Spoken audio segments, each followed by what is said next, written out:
Salve devs, aqui quem fala é Edson Maia. Na nossa aula de hoje do nosso curso de Algoritmos e Lógica de Programação utilizando a linguagem Python, nós vamos trabalhar com outras etapas super importantes de programação. Inicialmente, é importante você entender que a forma de programação que nós estamos aprendendo é a forma de programação estrutural ou sequencial. Essa forma de programação ela também é conhecida como programação imperativa, ou seja, a gente declara exatamente o que o programa precisa fazer ou realizar, seguindo as seguintes estruturas. Nós precisamos fazer comandos que vão funcionar numa sequência lógica. Sequências nós já estamos trabalhando, porém, falta a gente aprender como criar outras estruturas de controle nos nossos códigos de programação. Essas estruturas de controle elas são chamadas de estruturas de desvio e estruturas de iteração. As estruturas de desvio podem ser desvio condicional ou estruturas de decisão. E as estruturas de iteração ou repetição são os famosos laços ou loops de repetição. Na linguagem Python, as estruturas condicionais são conhecidas como as estruturas if-else, que é a estrutura se, senão. A estrutura de decisão, nas versões mais atuais do Python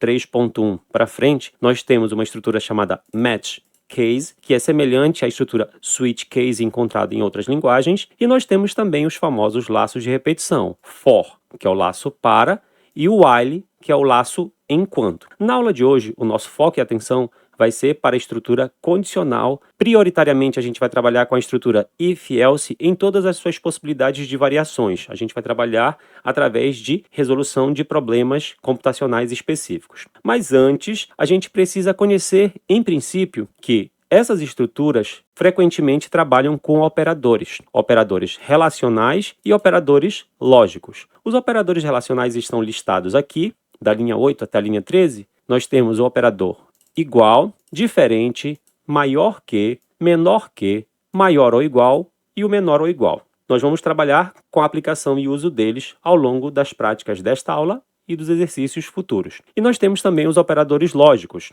o e lógico, o ou lógico e o não lógico, que é o and, or e o not, ou e, ou e não. Eu vou só apagar esses textos que estão aqui. Se vocês quiserem anotar, depois vocês podem anotar livremente, para poder limpar a nossa área de trabalho e para a gente poder começar com a nossa primeira prática, para que a gente exercite o uso da estrutura if-else, que é uma estrutura condicional. Agora que nós já temos aqui uma tela limpa, eu recomendo que a gente trabalhe aqui com um comentário utilizando o docstring, que aí a gente consegue fazer o comentário em múltiplas linhas. O nosso foco é trabalhar com uma estrutura de controle de desvio, no caso desvio condicional, que aqui em linguagem natural é uma estrutura que a gente chama de se, senão. É assim que a gente faz a leitura em linguagem natural. Porém, em estruturas programáticas, geralmente a gente tem uma estrutura comumente apresentada em linguagem de programação chamada if-else. E a gente pode trabalhar o if-else simples e o if-else concatenado, que é quando a gente trabalha com vários ifs. Primeiramente, eu vou apresentar para vocês um problema computacional frequentemente visto e apresentado por quem já frequentou ou frequenta ambientes escolares. Ao final de um bimestre ou de um semestre, o aluno obtém uma nota a partir da realização de provas, atividades e tarefas, e a partir dessa nota dá para saber a situação final dele, se ele está aprovado ou reprovado. Em princípio, a gente vai trabalhar só com essas duas situações, se o aluno está aprovado ou reprovado a partir da sua nota. Então, vamos considerar o seguinte cenário: se a nota final for maior ou igual a 7. Por que 7?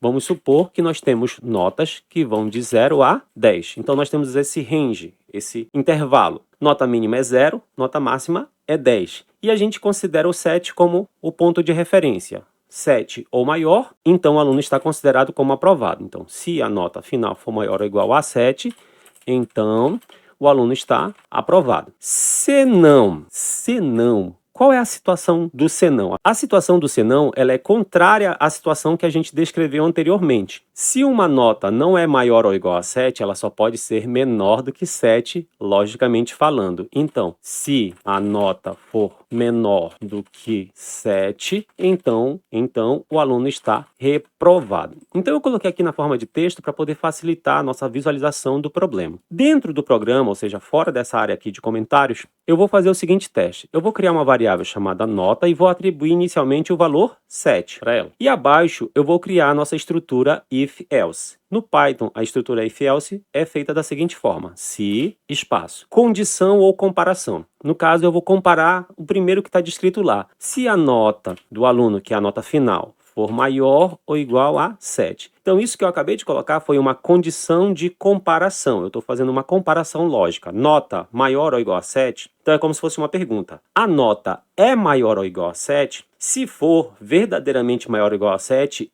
então, 2 pontos aqui nessa estrutura significa então. Então, faça alguma coisa. No caso, eu vou teclar Enter e após esse espaço eu vou colocar o que eu quero que o Python faça. No caso, eu quero que ele escreva a palavra aprovado. Então, eu vou fazer o comando print, que é um comando de saída, e eu vou colocar aqui a palavra aprovado ou aprovada. Se eu fizesse somente isso, também está certo. Isso aqui é um if simples. Porém, pensem da seguinte forma: e se a nota não for maior ou igual a 7? Se ela não for maior ou igual a 7, a gente tem que trabalhar o senão. E o senão tem que ser trabalhado aqui no Python através do comando else. O else significa senão. Senão, faça o seguinte. Então eu tenho que colocar esses 2 pontos aqui, é importante, que isso faz parte da forma de escrever o código no Python. Se a nota não é maior ou igual a 7, então eu tenho que colocar aqui que o aluno está reprovado ou reprovado. Vou teclar aqui um Enter para deixar uma linha em branco. Percebam que a estrutura é relativamente simples. Eu vou fazer a leitura aqui para vocês. Se a nota for maior ou igual a 7, então escreva na tela aprovado. Se não, escreva na tela reprovado. Basicamente é isso que eu coloquei aqui. Vou clicar no botão Run e aqui embaixo apareceu o resultado. Só que se eu não quiser ver aqui embaixo, vou clicar aqui no botão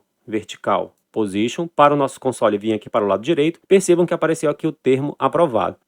Obviamente a gente colocou 7, e 7 aqui está muito notório que 7 é igual a 7. Eu vou colocar aqui uma nota fracionada, 6.9. 6.9 não é maior ou igual a 7. Vou clicar no botão Run e percebam que apareceu aqui agora a resposta reprovado. Por quê?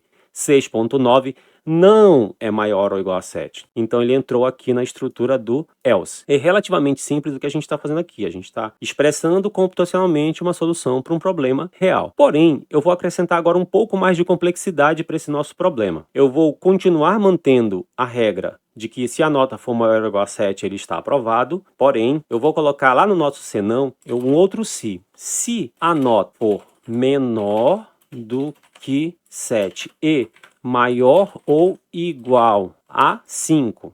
Deixa eu só tirar aqui o terminal lá de cima, deixar ele lá para baixo. Então, se a nota for menor do que 7 e maior ou igual a 5, então ele vai para recuperação. E se a nota for menor do que 5, é que ele vai ser considerado reprovado. Percebam que agora eu criei 3 faixas de notas. Se a nota é menor do que 5, reprovado. 7 ou mais, aprovado. Qualquer nota entre esse intervalo de menor do que 7, ou seja, 6.9 para baixo, mas até o 5, que é o 5 ponto de referência ali de limite. 5 até 6.9, recuperação. Então, como que eu vou expressar computacionalmente isso? Eu vou só rolar a página aqui um pouco mais para baixo. Eu só vou complementar a nossa estrutura de códigos. Então, a parte de cima já foi feita. Se a nota for maior ou igual a 7, então, aprovado. Se não, eu vou ter que fazer uma outra verificação. Aqui no se não, no caso, em outras linguagens de programação, a gente teria que fazer assim, else if, e a gente faria a comparação. Só que no Python, a gente usa um termo específico para esse else if, que é o elif. Esse elif permite que a gente possa fazer uma comparação. Então, aqui neste ponto, agora eu vou fazer aquela comparação que é desta daqui, que ela parece ser bem complexa. Mas simplesmente a gente vai procurar transcrever utilizando uma estrutura de comparação. Se a nota for menor que 7, o E eu mostrei para vocês anteriormente que é o termo em inglês, and, e, percebam que eu digitei, e, nota maior ou igual a 5, então o aluno está reprovado? Não, ele está em recuperação, então só vou mudar aqui o termo, recuperação. Percebam que o que eu fiz aqui foi colocar elif, que é um else if, e fiz a comparação de nota menor que 7 e nota maior ou igual a 5, então recuperação. Vou teclar Enter aqui e colocar o nosso próximo item do código, que é o else, que é o senão do final. Quando a gente trabalha com if, else, a gente é obrigado a trabalhar com esse else aqui no final. Então, beleza. Senão, eu vou para a última parte aqui, que é esta. Neste ponto, eu não preciso colocar aqui nenhuma comparação. E eu vou já explicar para vocês por quê. Deixa eu só digitar aqui para vocês que, no caso do senão final, o aluno está reprovado ou reprovada. Vou só teclar um Enter aqui para melhorar a legibilidade do nosso código e eu vou fazer a leitura para vocês. Se a nota for maior ou igual a 7, então escreva em tela aprovado. Se não, se a nota for menor do que 7 e a nota for maior ou igual a 5, então o aluno está em recuperação. Escreva recuperação. Agora percebam aqui, pessoal. Se uma nota não é maior ou igual a 7, ele não está aprovado. Então ele vai para o próximo aqui. Vem aqui para baixo. Se uma nota é menor do que 7 e maior ou igual a 5, ele vai para a recuperação. Mas se a nota não está nesta faixa aqui, de maior ou igual a 5 e nem menor do que 7 nesta faixa, que seria 5, 6 ou 6 com frações até antes de chegar no 7, só sobra notas menores do que 5, que é o senão final aqui. Senão, as notas vão ser menores do que 5. E aí ele está reprovado. Então eu fiz aqui a estrutura, vou voltar aqui para o Vertical Position, para o nosso terminal vir aqui para o lado. A gente está ali com 6.9, eu vou começar logo colocando uma nota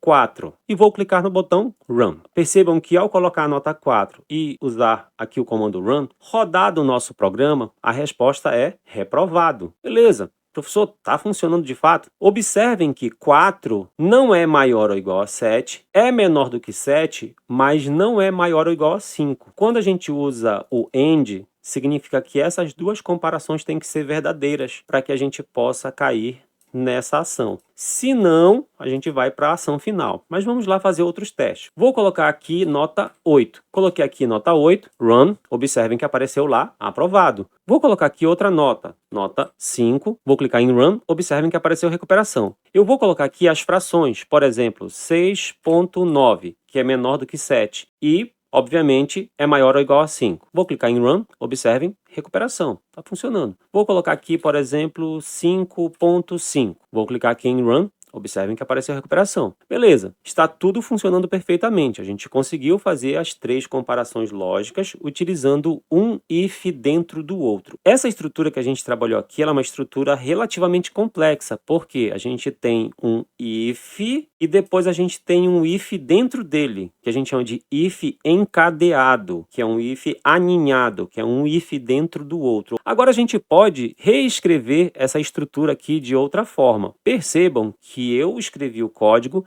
fazendo a comparação, se a nota é maior ou igual a 7, depois se ela é menor do que 7 e maior ou igual a 5, e por fim, não fiz a comparação porque só sobra notas menores do que 5. Só que agora eu vou fazer um movimento misturando aqui. Eu vou fazer assim, eu quero primeiro saber se o aluno está reprovado. Então, para o aluno estar reprovado, a nota dele tem que ser menor do que 5. Então, se nota menor do que 5, o aluno está reprovado.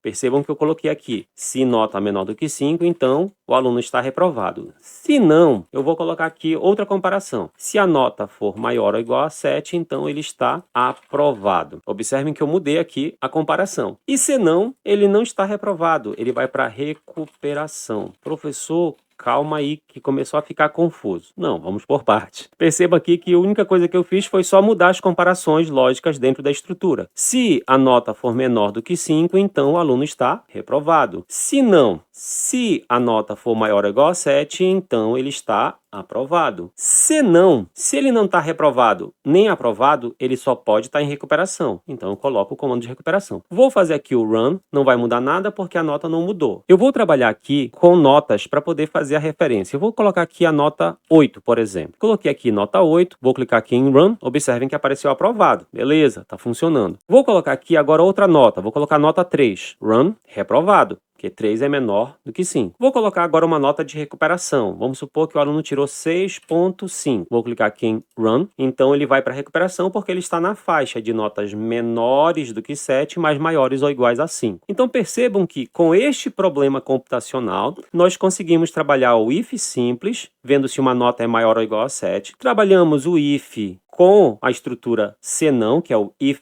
else, que é se uma nota é maior ou igual a 7, ele está aprovado, se não, está reprovado. E por fim, nós trabalhamos o if encadeado, que é um if dentro do outro, utilizando a estrutura if, else, if, que é o else, e else no final. Eu vou deixar na descrição do vídeo aqui um link para vocês acessarem a documentação dessa aula, com textos instrutivos, materiais em PDF para vocês poderem ler e também cópias dos códigos de texto para que vocês possam também exercitar. A aula de hoje ela é bastante densa e é necessário que vocês exercitem, por isso ela vai ficando por aqui. Nas próximas aulas a gente vai exercitar outras partes do nosso curso de programação. Como eu disse para vocês, a aula de hoje basicamente vai ficando por aqui. Não se esqueçam de curtir, compartilhar e assinar o canal. Salve devs, até a próxima!